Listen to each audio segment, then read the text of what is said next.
আজকে আমরা কিন্তু ন্যায় বৈশিক দর্শন পড়বো, কারণ কারণ তোমরা অনেকেই আমাকে বলেছো যে ন্যায় বৈশিক দর্শনে তোমরা অনেকেই উইক রয়েছো, অনেকটাই দুর্বল রয়েছো। আর এখান থেকেই তোমাদের কিন্তু এসএলএসটি বলো, নেটসেট বলো, এই তিনটেতেই কিন্তু সব থেকে বেশি কোশ্চেন আসে তোমাদের, মানে ভারতীয় দর্শন থেকে, এই ন্যায় বৈশিক দর্শন থেকে। তাই জন্য আমি আজকে এই ক্লাসটা রেখেছি, ভালোভাবে শোনার চেষ্টা করবে। কারণ অনেক কোশ্চেন কিন্তু আমি আজকে যেটা যেটা তোমাদের পড়াবো, অনেক কোশ্চেন কমন পাবে তোমরা ওখান থেকে, মানে একদম শিওর। ঠিক আছে? তাই জন্য ফার্স্ট থেকে আর একটা খাতা পেন নিয়ে কিন্তু বসো, যেগুলো আমি বলবো সেগুলো কিন্তু তোমরা নোটস করবে। একটা খাতা পেন নিয়ে কিন্তু সামনে বসবে তোমরা। আর তোমাদেরকে আমি কিছু একটা মানে সিডি শর্মার বই যাদের কাছে আছে তাদের কাছে, তাদের মানে আমি কিছু পাঠাচ্ছি ওটা, আর যাদের কাছে নেই তাদের কাছে আমি পাঠিয়ে দিচ্ছি। দাঁড়াও এইটা আর পেইড করে পাঠিয়েছি, তোমাদেরকে পাঠাইনি। দাঁড়াও এক মিনিট, এইটা একটু ফলো করবে, ঠিক আছে? যেখানে যেখানে আমি বলবো, দেখো আমি কিছু নোটস পাঠিয়েছি সিডি শর্মার বই থেকে, কারণ আমি ওই বইটা ফলো করি, কারণ তোমাদের এসএলএসটি নেটসেট কিন্তু অনেক কিছু বেঙ্গলি বইতে নেই, ওইগুলো কিন্তু সিডি শর্মার বইতে রয়েছে। তাই জন্য আমি ওখান থেকে কিন্তু ফলো করবো। তো চলো ক্লাসটা শুরু করা যাক। Naya philosophy was founded by the sage Mahorshi Gautam, who established one of the six orthodox schools of Indian Vedic philosophy. ন্যায় দর্শন কিন্তু আস্তিক দর্শনের মধ্যে একটা সম্প্রদায় ছিল। আস্তিক দর্শনের মধ্যে একটা সম্প্রদায় হলো কিন্তু এই ন্যায় দর্শন সম্প্রদায়। এবং বৈদিক ষড়দর্শনের মধ্যে প্রথম যার নাম আসে, বৈদিক ষড়দর্শনের মধ্যে যার নাম আসে তা হলো কিন্তু এই ন্যায় দর্শন সম্প্রদায়। এবং ন্যায় বৈশেষিক এই দুটো কিন্তু সমানতন্ত্র দর্শন। ন্যায় বৈশেষিক এই দুটো কিন্তু সমানতন্ত্র দর্শন। এবং মহর্ষি গৌতম কিন্তু এই ন্যায় দর্শনের ফাউন্ডার। তোমাদের আগের বার মনে হয় এসএলএসটি তে এরকম একটা কোশ্চেন এসেছিল যে ন্যায় দর্শনের ফাউন্ডার কে, মহর্ষি গৌতম। এবং মহর্ষি গৌতমের কিন্তু আরেকটা নাম হচ্ছে অক্ষপাদ। ভালোভাবে কিন্তু এগুলো নোটস করো। Maharshi Gautam is also known as Akshapada. Maharshi Gautam কিন্তু, মহর্ষি গৌতমের আরেকটা নাম কিন্তু অক্ষপাদ।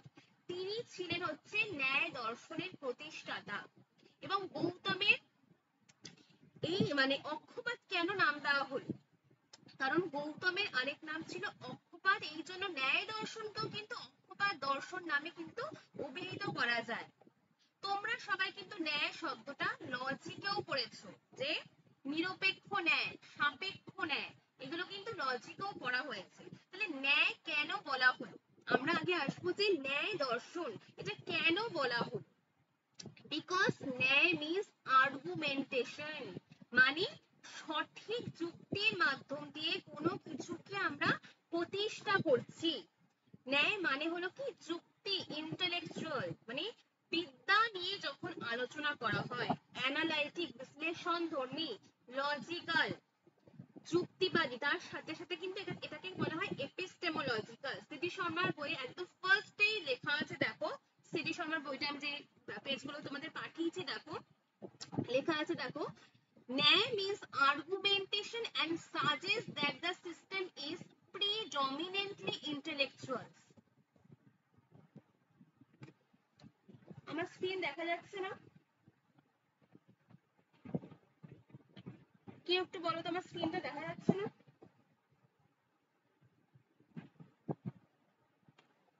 দেখা যাচ্ছে তো, অনেকেই তো দেখছে।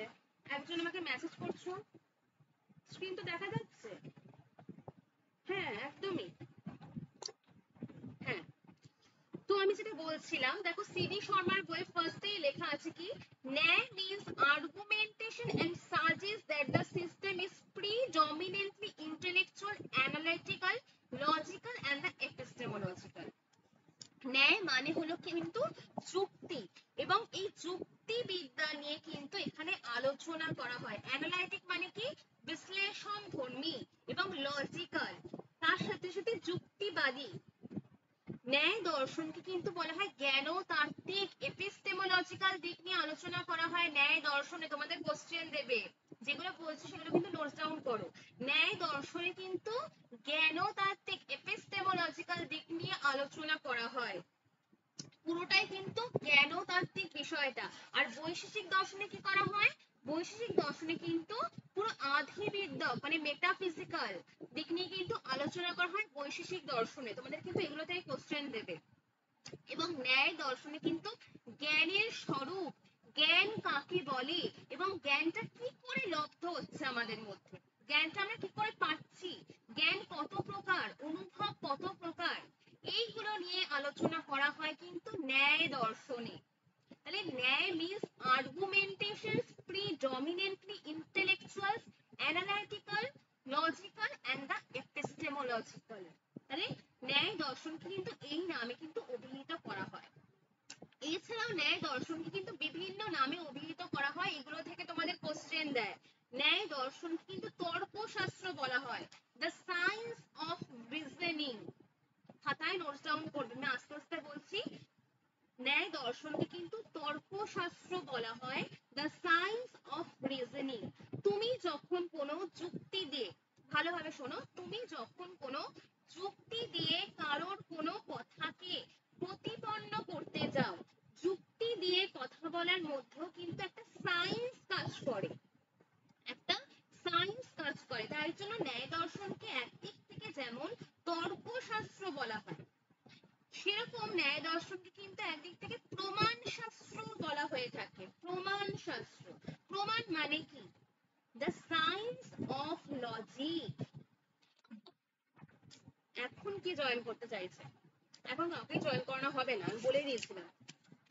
দ্য সায়েন্স অফ লজিক মানে যুক্তির পেছনে যে সায়েন্স থাকছে, কোনো একটা যুক্তির পেছনে যে সায়েন্স থাকে, যে বিজ্ঞান থাকে, তাকে কিন্তু প্রমাণ শাস্ত্র বলা হয়। এবং এই তার পেছনে একটা যুক্তি, যুক্তি রয়েছে এবং একটা লজিক রয়েছে, তাই জন্য ন্যায় দর্শনকে কিন্তু তর্কশাস্ত্র বলা হয়। ন্যায় দর্শনে কিন্তু একটা লজিক রয়েছে, তাই জন্য ন্যায় দর্শনকে তর্কশাস্ত্র বলা হয়। আবার ন্যায় দর্শনকে প্রমাণ শাস্ত্র বলা হয়, তোমাদের এগুলো দিয়ে কিন্তু কোশ্চেন দেবে। এবং বৈশেষিক দর্শন, ন্যায় দর্শনে কিন্তু জ্ঞানতাত্ত্বিক দিক নিয়ে আলোচনা করা হয়েছিল, কিন্তু বৈশেষিক দর্শনে কিন্তু জ্ঞানতাত্ত্বিক বিষয় নিয়ে আলোচনা করা হয়নি। বৈশেষিক দর্শনে তাহলে কি নিয়ে আলোচনা করা হয়েছিল, বৈশেষিক দর্শনে কিন্তু মেটাফিজিক্যাল দিক নিয়ে আলোচনা করা হয়েছে, মানে আধিবিদ্যক যে দিকগুলো সেগুলো কিন্তু বৈশেষিক দর্শনে আলোচনা করা হয়েছে। এবং ন্যায় দর্শন কিন্তু হেতুবিদ্যা বলা হয়, দ্য সায়েন্স অফ কজ। ন্যায় দর্শনকে কিন্তু হেতুবিদ্যা বলা হয় এবং ন্যায় দর্শনকে কিন্তু বাদবিদ্যা বলা হয়, দ্য সায়েন্স অফ ডিবেট।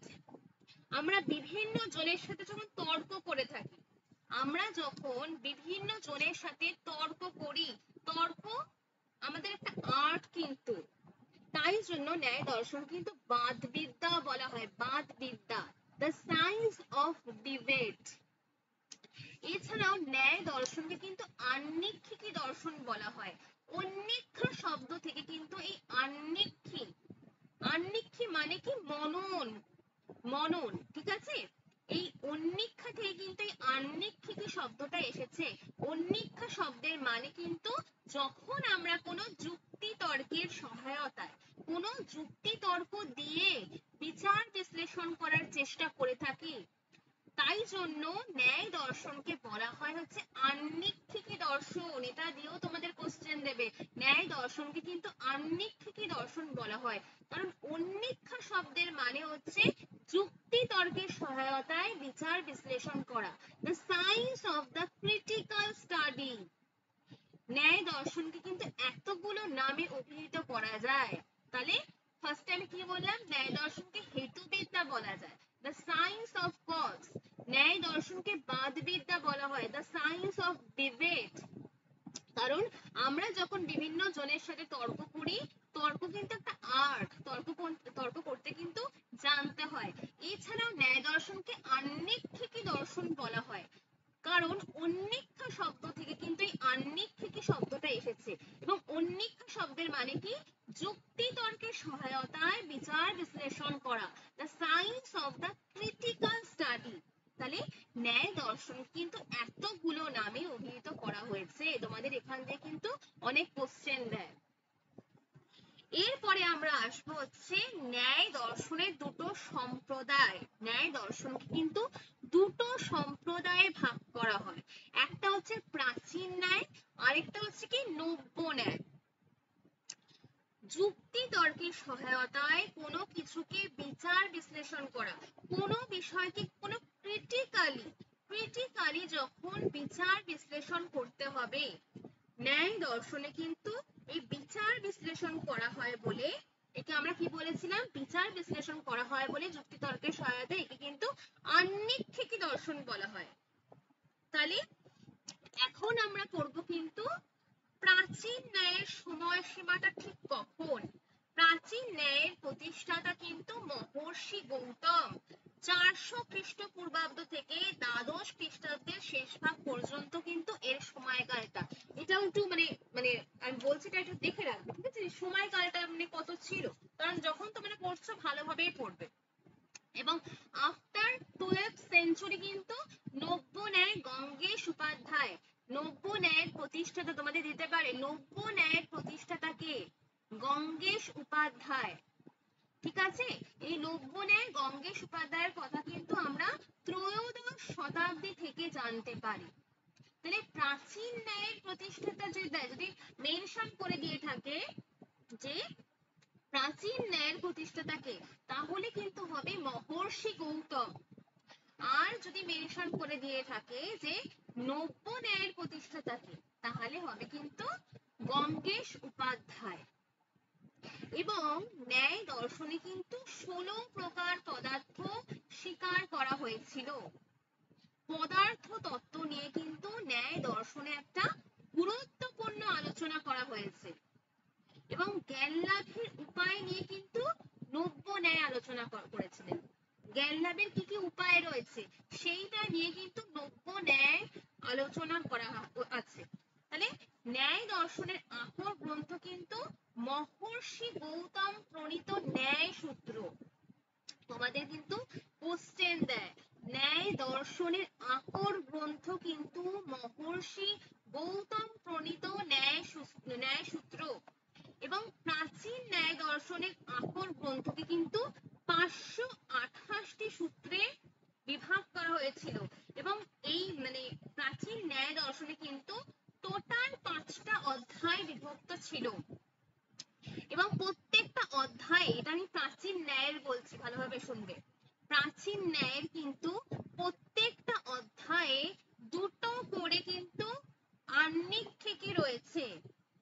এবং ন্যায় সূত্রকে কিন্তু গৌতম সূত্র বলা হয়। এবং ন্যায় দর্শনের যে বিখ্যাত গ্রন্থগুলো আছে তার উপরে কিন্তু পরবর্তীকালে যে ভাষ্য গ্রন্থ রচনা করা হয়েছে, প্রাচীন ন্যায়ের বিখ্যাত গ্রন্থ, তার যে ভাষ্য গ্রন্থ আছে, মহর্ষি বাৎসায়ন 4th শতাব্দীতে কিন্তু ন্যায় সূত্রের উপর একটা ভাষ্য গ্রন্থ প্রথমে রচনা করে গেছিলেন। তাহলে কি বললাম, মহর্ষি বাৎসায়ন কিন্তু 4th শতাব্দীতে ন্যায় সূত্রের উপর একটা ভাষ্য গ্রন্থ রচনা করে গেছিলেন, সেটাকে বলা হয় হচ্ছে বাৎসায়ন ভাষ্য। এছাড়াও আরো ভাষ্য গ্রন্থ পাওয়া যায়, এটা কিন্তু আমি প্রাচীন ন্যায়ের কথা বলছি, আমি কিন্তু এখনো নব্য ন্যায় আসিনি, প্রাচীন ন্যায়ের বিভিন্ন ভাষ্য গ্রন্থের কথা আমি কিন্তু আলোচনা করছি। প্রথমে কি বললাম, বাৎসায়ন ভাষ্য। এরপরে আসছে যে উদ্যত করের ন্যায় বার্তিক, উদ্যত কর রচনা করেন কি ন্যায় বার্তিক, এটা কিন্তু একটা ভাষ্য গ্রন্থ। এবং ন্যায় বার্তিকের ওপর বাচস্পতি মিশ্র 9ম শতাব্দীতে কিন্তু একটা টিকা গ্রন্থ রচনা করেন, যার নাম হলো হচ্ছে ন্যায় বার্তিক তাৎপর্য টিকা। এছাড়াও রয়েছে হচ্ছে উদয়ায়না তত্ত্বের ন্যায় কুসুমাঞ্জলি, কিরণাবলী, আত্মতত্ত্ব, বিবেক, এগুলো থেকে তোমাদের কোশ্চেন দেয়, ভালোভাবে লেখো যা যা বলছি। উদয়ায়না তত্ত্বের ন্যায় কুসুমাঞ্জলি, কিরণাবলী, আত্মতত্ত্ব, বিবেক, এটা হচ্ছে উদয়ায়না তত্ত্বের ন্যায় কুসুমাঞ্জলি, কিরণাবলী, আত্মতত্ত্ব, বিবেক। জয়ন্ত ভট্টের ন্যায় মঞ্জুরি, খুব খুব ইম্পর্টেন্ট, এটা কিন্তু একটা স্বতন্ত্র গ্রন্থ, জয়ন্ত ভট্টের ন্যায় মঞ্জুরি। এছাড়াও উদয়ায়নের তাৎপর্য পরিশুদ্ধি, উদয়নের তাৎপর্য পরিশুদ্ধি, এইগুলো দিয়ে কিন্তু অনেক কোশ্চেন দেয় তোমাদের। তাহলে অনেকে জানো না, এটা বলে দিই, সূত্র গ্রন্থের উপর কিন্তু প্রথমে হয় হচ্ছে ভাষ্য গ্রন্থ, এবং ভাষ্য গ্রন্থের উপর কিন্তু পরবর্তীকালে বিভিন্ন সম্প্রদায় যখন ছোট ছোট অংশে বিভক্ত করে নিজের মত সেখানে প্রকাশ করে, তখন সেটাকে বলা হয় কি টিকা গ্রন্থ। যেমন বৌদ্ধ সম্প্রদায়ে কিন্তু সৌতান্ত্রিক বৈভাষিকে বিভিন্ন ধরনের ভাগ হয়েছিল, তারা যখন লিখেছিল সেটাকে বলা হয় কি টিকা গ্রন্থ। তাহলে ভাষ্য গ্রন্থের ওপর পরবর্তীকালে বিভিন্ন সম্প্রদায় যখন ছোট ছোট অংশে বিভক্ত করে নিজের মতটাকে সেখানে প্রকাশ করার চেষ্টা করে, সেটাকে বলা হয় কি টিকা গ্রন্থ। তাহলে সূত্র গ্রন্থ কিন্তু মেন আকর গ্রন্থটাকে বলা হয় হচ্ছে সূত্র গ্রন্থ, তার উপরে কেউ ভাষ্য গ্রন্থ রচনা করে এবং ভাষ্য গ্রন্থগুলোকে ছোট ছোট অংশে ভাগ করে নিজের মত প্রকাশের জায়গা তৈরি করা হয় কিন্তু টিকা গ্রন্থে। তাহলে প্রথমে আসে কি সূত্র গ্রন্থ, যেটা হচ্ছে কি মেন আকর গ্রন্থ, তারপরে আসে কি ভাষ্য গ্রন্থ, তারপরে যখন ছোট ছোট যেমন সৌতান্ত্রিকরা নিজেদের মত দিয়েছে, বৈভাষিকরা নিজেদের মত দিয়েছে, যখন ছোট ছোট অংশে নিজেদের মতকে বিভক্ত করা হয় সেটাকে বলা হয় কি টিকা গ্রন্থ।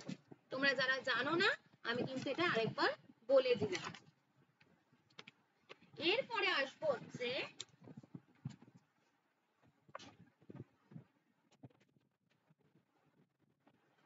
আমরা কিন্তু এরপরে আসবো হচ্ছে নব্য ন্যায়। নব্য ন্যায়ের প্রতিষ্ঠাতা কিন্তু গঙ্গেশ উপাধ্যায়। তিনি কিন্তু মিথিলার মহানৈয়ায়িক গঙ্গেশ উপাধ্যায় তার যুগান্তকারী আবিষ্কার করেছিল তত্ত্ব চিন্তামণি। তত্ত্ব চিন্তামণি এবং গঙ্গেশ উপাধ্যায় কিন্তু নব্য ন্যায়ের প্রতিষ্ঠাতা, এবং তত্ত্ব চিন্তামণি কিন্তু চারটে অংশে বিভক্ত ছিল, একটা হচ্ছে প্রত্যক্ষ চিন্তামণি, একটা অনুমান চিন্তামণি, একটা উপমান চিন্তামণি, একটা শব্দ চিন্তামণি। এবং গঙ্গেশ পুত্র বর্ধমান তার ন্যায় নিবদ্ধ প্রকাশ করেছিলেন রঘুনাথ শিরোমণির দ্বিধিটি টিকা। এগুলো দিয়ে তোমাদের কোশ্চেন দেয় এই বুকগুলো দিয়ে।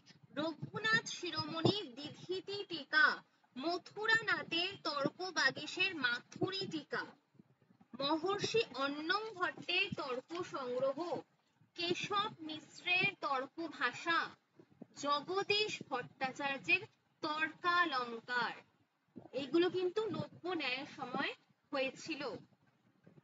তাহলে কি বললাম, কেশব মিশ্রের তর্ক ভাষা তোমাদের কোশ্চেন দেবে, তর্ক ভাষা কে রচনা করেছিলেন, কেশব মিশ্র।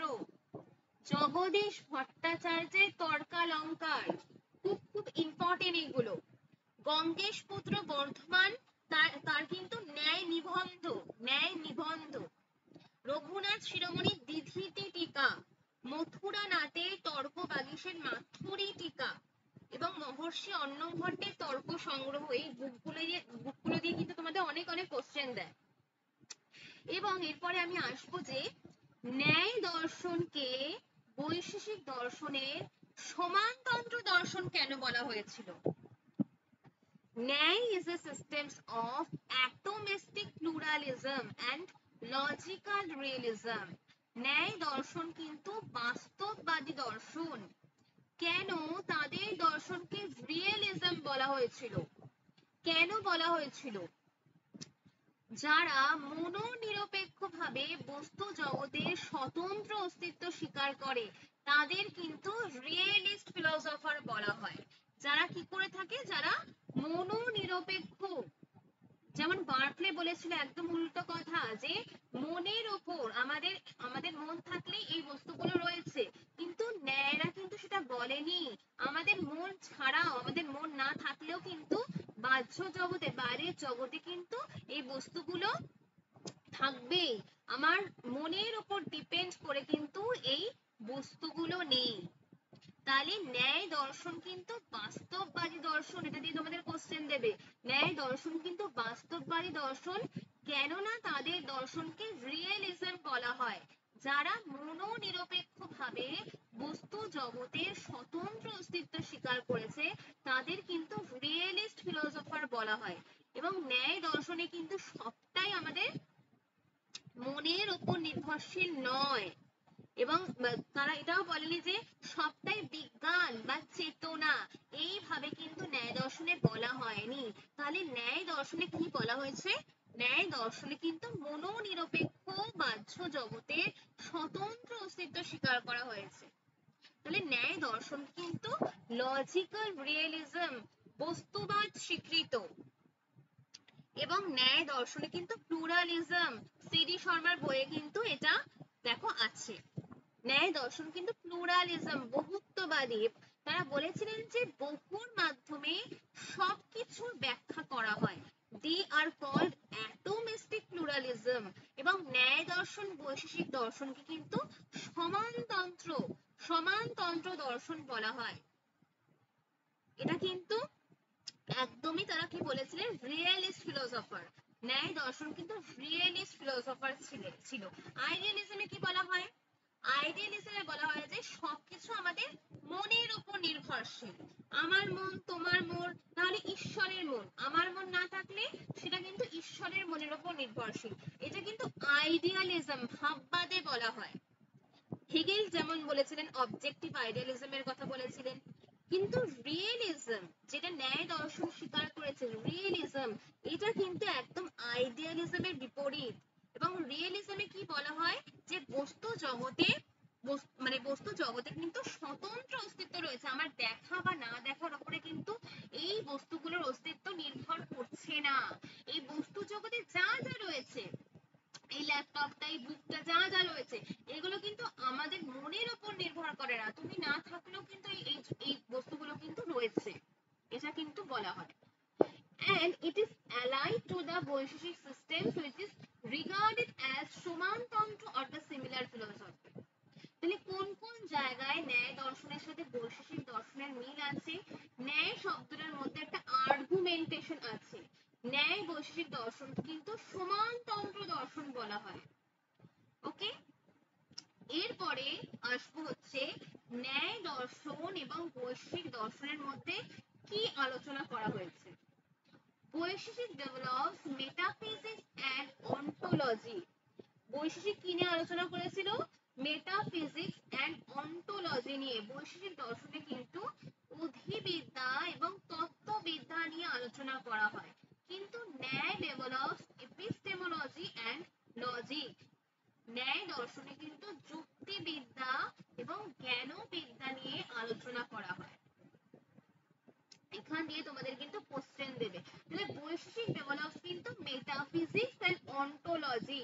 বৈশেষিক দর্শনে কিন্তু অধিবিদ্যা এবং তত্ত্ববিদ্যা নিয়ে আলোচনা করা হয়। কিন্তু ন্যায় দর্শনে কি নিয়ে আলোচনা করা হয়? যুক্তিবিদ্যা এবং জ্ঞানবিদ্যা নিয়ে কিন্তু আলোচনা করা হয়।